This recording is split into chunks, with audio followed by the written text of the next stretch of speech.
And she'll come up with specifics. Could be financial, could be just sociological, could be anything. But there's a goal that she has in mind, a picture, if you will, of her husband and of them together and of their family. This is the Jim Bratton Podcast. Everyone has a story. Let's begin. Today we're talking to Chris Times. This is a conversation with Chris Times, Agape Marriage and Family Counseling. Chris, welcome. Hi, thank you. I don't know quite what we're going to cover, but let's begin. All righty. Chris, what you got on mind in your mind today? Dealing with marriage counseling. I think, when you're talking about marriages, that can be very complicated. Well, to say the least, as somebody's got a 45-year marriage going right now, I can tell you that it can be a little complicated sometimes. So let's talk about the complications of marriage then, okay? We got about 15 minutes or so. Let's see what we can come up with. Now, this is going to be interesting because a lot of times you'll find women, the wife, the spouse, they're the ones who usually call me and say, I want to save my marriage. Really? Oh, wow. And this happened in Virginia. It happens here on a regular basis. And what will happen is they'll come in with a list of things that they're complaining about their husbands about. Usually the husband will come in. Usually they'll come in with one or two. But usually there are lots of other things that's going on in their background that they don't talk about. So they come in, wife comes in with a few things. Yes. Or he's in denial. There's nothing wrong with me. I pay the bills and I've seen all this stuff. I get all that. And generally the wife will have a nice defined list of things that she's not happy about. And usually it has to do with a myriad of things, such as he doesn't show me he loves me. Well, he's thinking, and generally speaking now, that I love you and I show it because I'm paying the bills. I go to work every day. I engage in those ways. That's how I show my love. But she's saying something different. I got into an acting out scenario to act out these differences one time. And the wife has a total different expectation generally. When you say act out, is this almost like a role-playing kind of thing? Total role-playing, except I'm the husband and the wife plays her role. And, it's very interesting on what the husband sees or doesn't see. Oh, it's complicated. Most of the time, the husband doesn't think that their issues are really issues, i.e., he works all the time. When he comes home, he doesn't give me a kiss. But, you might think that that's no big deal. That's just a little thing. But, to certain people, that's a big thing. It is. It's a love language. It's the way that they can perceive and see and understand that, hey, that my partner actually is meeting me somewhere, right? Connecting with me, right? Understanding me, feeling with me, And so they'll take that issue, the wife will, and say, this is a problem. I can't stand it anymore. I want a divorce. And so as a husband, what's the man's reaction? The husband's like, what are you talking about? They're not meeting in the middle here. No. See? And so so my job is to find them and hopefully orchestrate their reuniting and reconciliation. That's kind of what I do.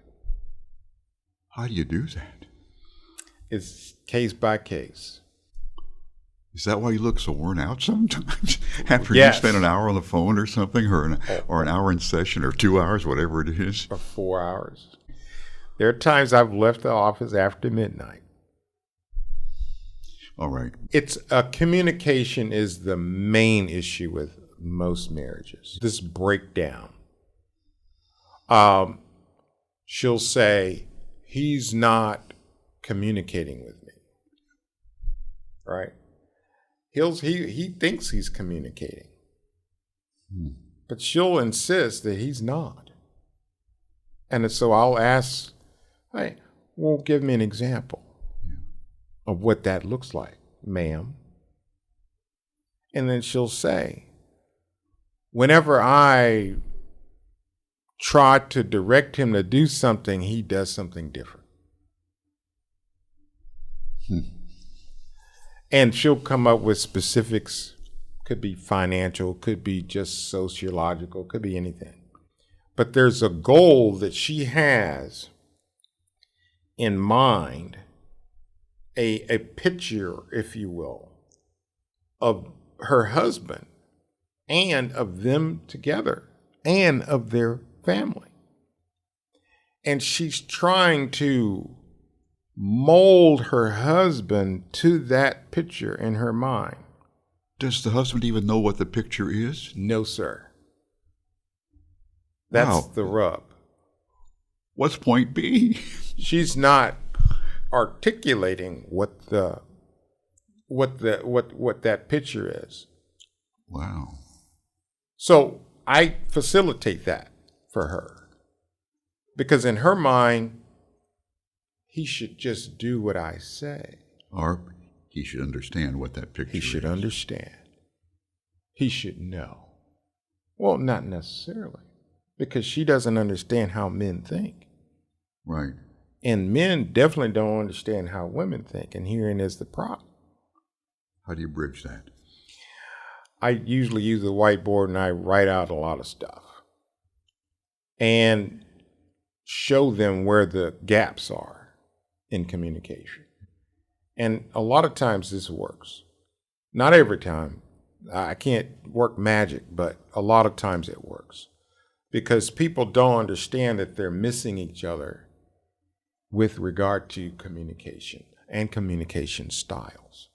They're vastly different, depending on who you talk to. And so I try to meet them in the middle. Dude, I assume they want to communicate. They do, but when frustration comes in and anger, bitterness, that tends to cover up a lot of things. See, anger covers deeper emotions, right? And so when people have these deep emotions, they can't express them well because they've gone on so long until it's like just a lot of issues pop up. So, you know, your wife might be yelling at you because you left some socks on the floor. But the truth is, the problem isn't the socks on the floor. The problem is you don't listen to her and you don't value her, you see, in her mind.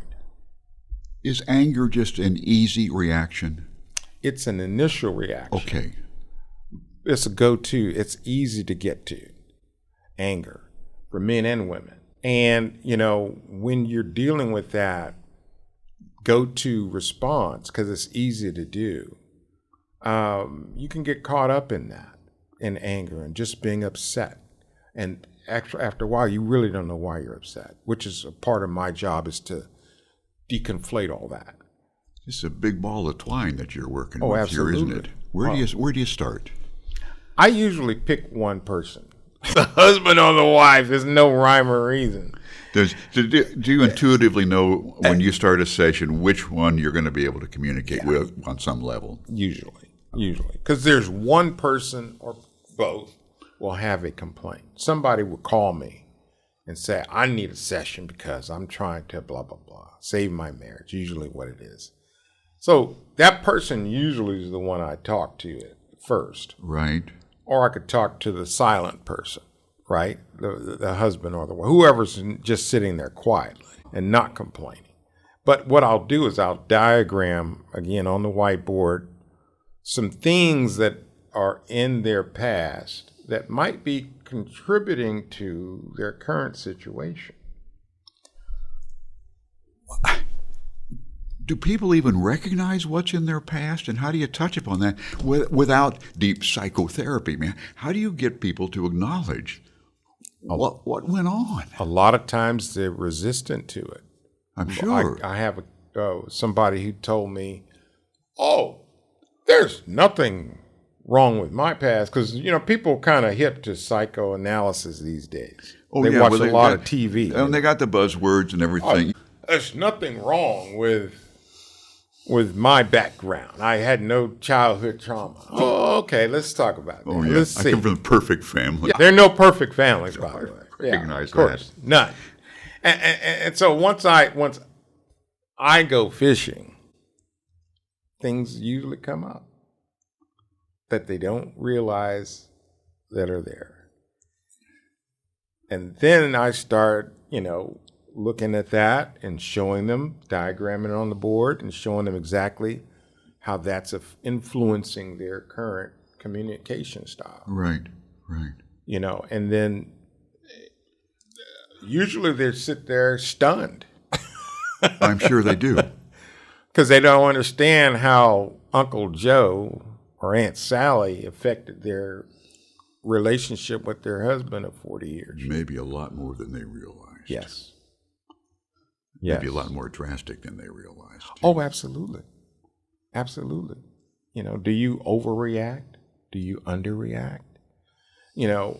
What's your position? Are you neutral when it comes to certain things? You've got spouses that don't respond appropriately, quote unquote, to scenarios that happen in their family systems. And that could be a giant problem. He doesn't care. There's so many tentacles to this. Yes. I don't know how. First session. Let's talk about the first session. How far can you get typically in a first session with these folks, assuming it doesn't run 4 hours? The first session, usually I'll identify the husband or the wife. So I'll usually be able to do what we call a psychosocial history. Right. On one person. Okay. Usually 2 sides of the board. Right. Did you capture that for your personal review and everything, so you can have a sense of what? I'm sure it takes some prep for the next meeting then. Oh, yes. So I'll do that. And then what generally happens is they'll come back, say the following week, and the person that I did the psychosocial history on will say, "All right, it's her turn," or it's his turn, because they're like waiting. They want their time in the barrel, as they say. So do they come back? Do the one that you delved into this psychosocial with? Do they come back and say, "Wow, I've been thinking about that"? Oh, yes. We're right on some of this stuff. I forgot about that, or I didn't understand it. Oh, yes. So there's some initial enlightenment then. Absolutely. We're unlocking doors, and there's conversation when they go home, I'm sure. I'll bet there are. And so when they come back, and I'll always give homework. I'm the teacher. Well, right? Good for you. I think I can see that if otherwise it's like, okay, we did the session. Are we well yet? Right. Exactly. And so practice. So I'll give at every session, at the end of every session, I'll refine the treatment program plan. Right. What worked, what didn't work. And then we'll fine tune it every time we meet. Is it behavior or list making or all of those things? What do they do? All of the above. Like, give an example. If I got a really angry spouse, what I'll do is I'll give them eventually, like after the psychosocial and all. Right. I'll give them a list of things to do. Right. I'll also give them like materials to read. Or, you can use an audiobook, whatever works for you. No, I mean, recognize everybody sort of absorbs things differently. Oh, absolutely. Do you do some of the classic list-making behavior? I don't even know what to call it, but, where you keep track of stuff, or what are you thinking, what are you doing, that kind of thing? Yeah, I've got my little notes that I take. But do you have them do the same kind of thing at all, or not? Or does it need to be more passive, where they... Well, I'm confused on this. With them, what I'll do is I might say, keep a journal. Okay. right? Could be a notebook just like this, $1 at the dollar store. Just write down Right. your thoughts. That might be for certain people with certain, say they have borderline personality disorder or something. Then I'll say I have to be more directive with those people.